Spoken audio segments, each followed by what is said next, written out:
In today's video, we reveal a crime so terrifying it left people stunned. A murderer turned his violence into a live show using social media to broadcast the unbelievable.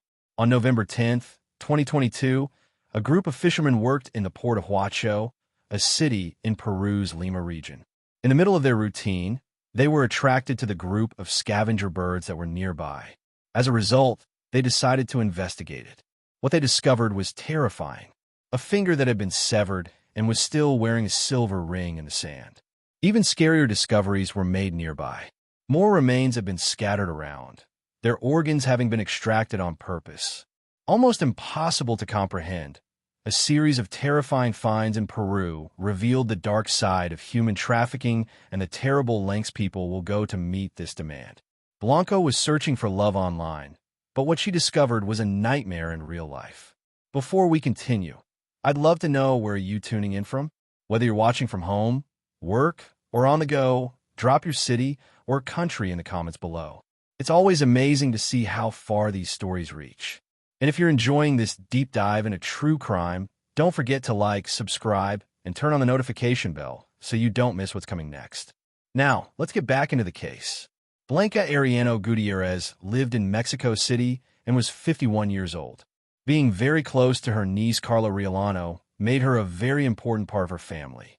The two maintained a friendship that went beyond family ties. They always found ways to meet and make each other's lives better. Many people don't know much about Blanca's life, but her Facebook page showed what she liked. The woman had a law degree, and her biography said she had also studied tourism. Even though she said she'd like to work out and ride her bike, it was online games that really caught her social attention. When the 2020 outbreak started, people were forced to stay home alone more and more. Blanca felt increasingly alone in her own home. To pass the time and maybe feel like she was part of a group, she turned to Fortnite, a game that was already very popular and had seen a lot of extra activity during the lockdowns. Blanca started to explore a virtual world and meet new people in it. She had no idea that this choice would lead her into risks she had not expected. Blanca met Juan Pablo via Fuerte Pinto, a 37-year-old Peruvian guy, through Fortnite. What started as a few exchanges in-game quickly turned into a stronger bond. They went from having casual talks while playing to having more personal ones. Sharing their contact information, they quickly became involved in daily talks on sites like Discord and Facebook. Many new friends were added to their group through social media. Juan Pablo ran a Facebook page called Juan Via Fuerte Me, where he said that he was a modern retro player. Blanca joined his online group and started to use the word a lot because it interested her. Also, she was a director for a Facebook group called WGO Retro that was all about old video games. Juan Pablo joined this group using a fake name online. There was public evidence of their close friendship. In honor of Blanca's 50th birthday on February 6th, 2021, Juan Pablo posted a video on his Juan Villa page. In this touching tribute, he called her by her loving name, Blancanita. Other loving messages between them could be seen on each other's accounts. The way they talked to each other on these platforms suggested that they were dating, but no one saw the dark turns their relationship would soon take. Blanca and Juan Pablo quickly turned their friendship into something more like a relationship. Blanca told her niece Carla how much she loved Juan and how she wanted to be with him physically as well as mentally. It was hard to live in Mexico City while Juan lived in Peru, but the mental connection they built over the 2 years seemed too valuable to give up. At first, the couple had planned for Juan to visit Blanca in Mexico in January 2022. However, the plan fell through for unknown reasons. After a few months, Blanca decided to do something about it herself because she was impatient and in love. Blanca wasn't in the best financial shape. She was worried about her money. She was ready to give up everything for love, though. Blanca sold almost everything she owned to pay for her trip to Peru. This included her car, which was necessary for her job, her beloved bicycle, and other things. Blanca set out on her trip to Peru on July 22nd, 2022. With the money she got from selling everything she owned, she was ready to uproot her life for the man she loved. She was ready to do anything to make this relationship work, even though she knew it was a very dangerous choice. We arrived at 2:45 a.m. at Jorge Chavez Airport in Lima, the city of Peru, on July 28th, Tuesday. Over the next few days, Juan Pablo was the perfect host, taking her to famous tourist spots and beautiful places during their quick romance trip. Blanca kept in touch with her niece Carla on a daily basis and told her about her day. Everything looked wonderful. "I'm so happy," she said, praising Juan's love, kindness, and wit. She had always dreamed of him being her dream man, and he was it. Juan showed his love by giving her nice gifts and taking her on many beautiful dates. Blanca was clearly in love. She also kept up with things online. On November 6th, her most recent live video game stream was posted. Blanca's family was confused when she moved to Peru, so the happiness she felt at first didn't last long. Blanca had said that she was going to buy a Peruvian cell phone so that she could stay in touch with Juan while he was away at school. Strangely, though, she never gave a number to her family. As of Monday, November 7th, there was a strange lack of noise. She didn't text or call anyone, and she wasn't active on any of her social networks. For someone like Blanca, who is always on her phone, this behavior set off alarm bells right away with her family. As their worries grew, her family tried to get in touch. In a Facebook post to Juan, her niece Carla was desperate to find out what happened to her aunt and why she disappeared so quickly. They were not happy with the answer they got, though. Juan's answer made the family's worries even worse. He said he hadn't heard from Blanca in days, which made them think she had left him because she didn't like their life together. According to Juan, Blanca got bored and chose to go back to Mexico. She took a flight from Lima to Mexico City. He thought that Blanca might not have been able to call because her phone might have run out of power. His words were sad and resigned, but they also left a gap that made me feel uneasy. Blanca had said in the past that she was happy and satisfied with Juan and their relationship, so the story didn't quite fit with what she had said. Carla and the rest of her family were left with more questions than answers. Their worries grew with each second that Blanca kept quiet. Fears were rising in Carla's mind, so she decided to make her worries public by using Twitter to get people to look for her lost aunt. She not only asked for help, but she also told the story of Blanca's move to Peru to live with Juan, making it sound like he was the last person who saw her. The charge was barely hidden and hinted that Juan might know more than he was saying. The social media plea quickly caught on. Because so many people were upset online, the family publicly filed a missing person report. If you're enjoying this story, kindly do us a favor and subscribe to our channel. It is free and won't cost anything, but it means the world to us. We're just a small channel trying to grow. Thank you, and back to the video. The Peruvian cops didn't have much to do at this point. Even though Blanca was an adult, there was no solid proof that a crime had happened. She went to Peru on her own free will, and there were no signs of abuse or pressure. The police didn't have many options for what to do right away. But just 2 days later, the investigation took a sudden and dramatic turn that changed the course of events in a way that no one could have imagined. On November 10th, only 3 days into the official search for Blanca, the police got a very scary call that would change the course of the case. On the shore of Huacho Beach, fishermen found a horrible scene. Human parts were lying all over the sand, starting with a severed finger and going on to include an arm and a head. Scavenger birds had already started their nasty meal. The cops quickly responded and secured the area while forensic experts did their careful investigations. The way the bodies were preserved hinted that someone was trying to keep them from being identified. The face and fingers had been carefully cut up. Even though this horrible act made things hard, experts were able to figure out 3 main reasons. First, the body parts belonged to a woman who was probably in her 40s. Second, her fingerprints were not in Peru's National Identification Registry, which meant she was probably not a Peruvian native. Even though the bodies couldn't be definitely identified at the scene, the evidence made many people, including the police, wonder if they might be Blanca's. Had her search for love ended in such a horrible way? If that's the case, what, if any, part did Juan play in this terrible outcome? The third important find was a silver ring on one of the cut fingers. This caught the attention of the police right away. This information seemed to fit Blanca's missing persons case eerily well. Her family, who were already in a lot of pain, sent pictures to prove it. The picture of the ring and the one on the finger were the same. Blanca's family was very sad to hear this news, but official identification would not happen until DNA testing was done. The sad trip to Lima on November 16th was made by the family to help with the DNA tests that were needed.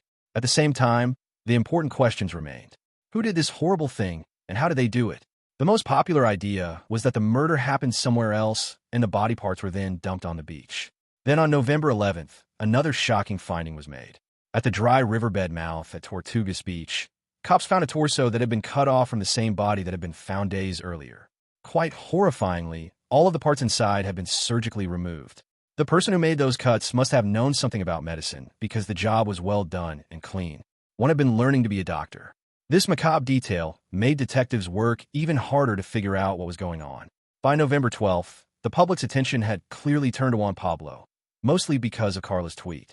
Not only did she ask everyone to help her find her aunt, Blanca, but she also said that Juan was the last person to see Blanca in Peru. His reputation as a suspect was now stronger in the public's mind.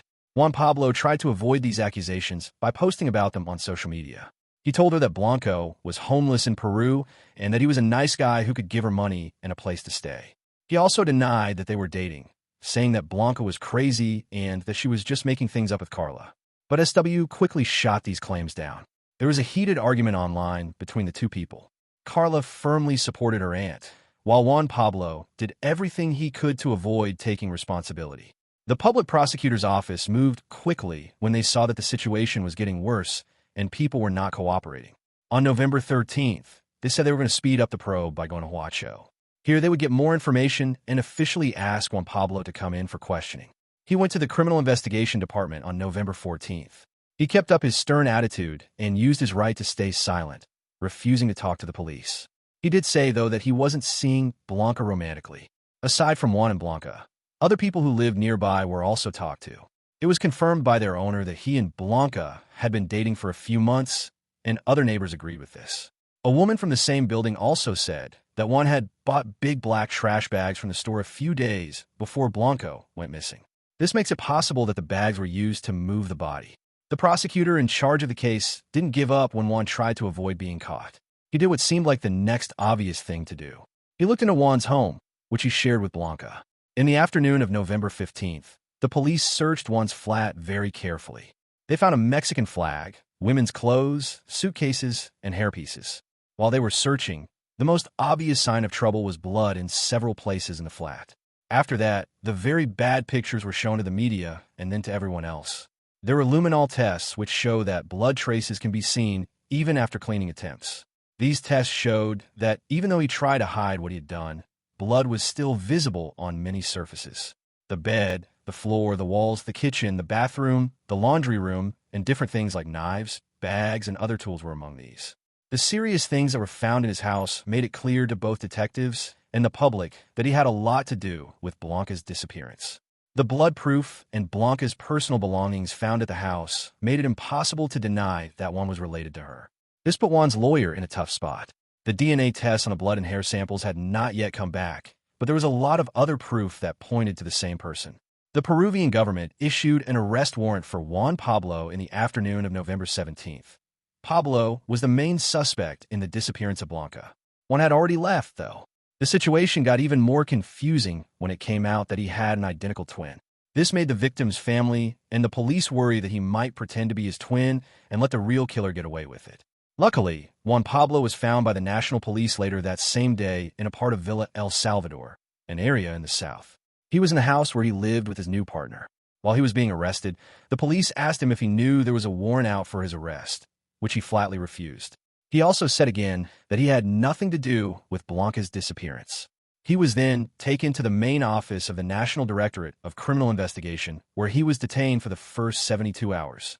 The news all over the country was now talking about Juan Pablo's life. During questioning, he said different things.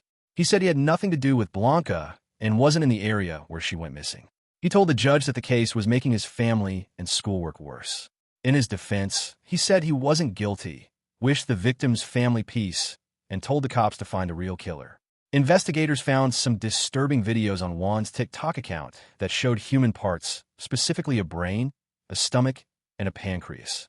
These are the exact organs that were missing from the body that was found on the beach. If you're enjoying this story, kindly do us a favor and subscribe to our channel. It is free and won't cost anything, but it means the world to us. We're just a small channel trying to grow. Thank you, and back to the video. It looked like organ trafficking could be a part of what was already a very bad crime.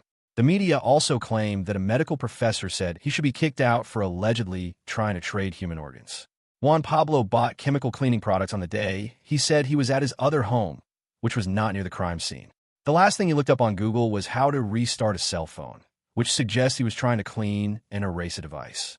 Another important fact was that Juan didn't show up to his biology classes on November 7th, 8th, and 9th, which were also the days when the last signs of Blanca's life were found. He is being held in jail until the court process is over. This is scary to think that Juan planned it from the beginning and worked on it for years. He wanted to take a woman's organs, so he started dating her online years before. He then convinced her to leave her country, her friends, and her family, as well as all the safety she knew, to be with him alone, where she disappeared. Totally scary. During the first court sessions, Blanca's family said things that no one else had heard. They said that in the last few days of talking, she had changed how she acted. Her tone was quiet, as if she was afraid of being heard. He also said that Blanca had called the airline on November 3rd, a few days before she went missing, to ask for a refund on her return ticket to Mexico, but was told it was not possible. She seemed to be getting by on Juan's meager 80 sols a week. Also, they didn't see each other every day because Juan had to go to college 2 days a week. Blanca had to stay hidden in their shared room while he was gone because the owner only let one person live there at a time.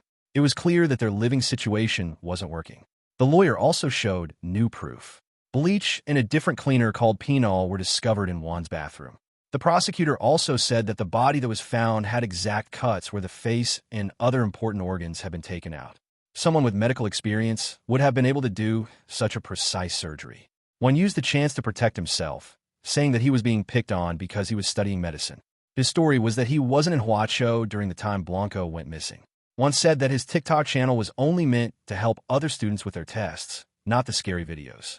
He made himself look like a victim of his situation. While the case was going on in court, DNA tests proved that the body parts found did belong to Blanca. As a result, Juan's claims went from disappearance to murder. The prosecution's case kept getting stronger. New proof showed that Juan had turned off his phone's GPS on purpose to avoid being tracked. But the case wasn't over yet. The government said that Juan's best friend, Edison Flores, who owned a cargo bicycle, was working with him. Both guys were seen riding the bike to a store near the crime scene on the evening of November 7th to buy 8 large trash bags, 2 packs of cigarettes, and cookies. After 30 minutes, Juan told his owner that he had left his motorbike in the hallway of the building. The next day, he bought disinfectants and quit going to college classes after that. Edison admits to doing these things, but he said he didn't know about a murder. But by this time, there were more than 60 pieces of evidence that supported Juan's guilt. When Juan looked at the facts, they made him decide it was time to tell the truth. The person who was charged said he was in Huacho when the crime happened. He said he got to the room he shared with Blanca on November 6th. There was no answer when he rang the doorbell. The story his friend told him didn't match up with this. From the start, Juan made it clear that he would work with the cops. He also said that he didn't like being locked up because he had to sleep on the floor next to thieves and wasn't allowed to take a bath. These comments, however, didn't change the court's mind much. After being named as the main suspect in Blanca Arellano's murder on November 22nd, Juan Pablo was given a 9-month jail sentence. Juan wrote in a letter that he didn't want his family to go through any more pain or be treated like junkies. His defense team asked for his release, saying that there wasn't enough proof against him. The judge, on the other hand, didn't agree and said Juan was a serious flight risk. Blanca's family made an altar to remember her on November 23rd. They were sure that the body found on the beach in Huacho was that of her aunt through her niece Carla's Twitter account. As Carla asked Peruvian officials to make sure justice is done for the murder of her Aunt Blanca, pictures of white flower arrangements could be seen. She thinks that the trial will show that people who do these kinds of crimes should be punished. In addition, Carla thanked the media and the government for putting Juan Pablo in jail. This has been really sickening. The violence and complete lack of care for human life are disgusting. Thank you for staying with me through this case. If you enjoy true crime, don't forget to subscribe and leave your thoughts in the comments. Stay safe until the next video.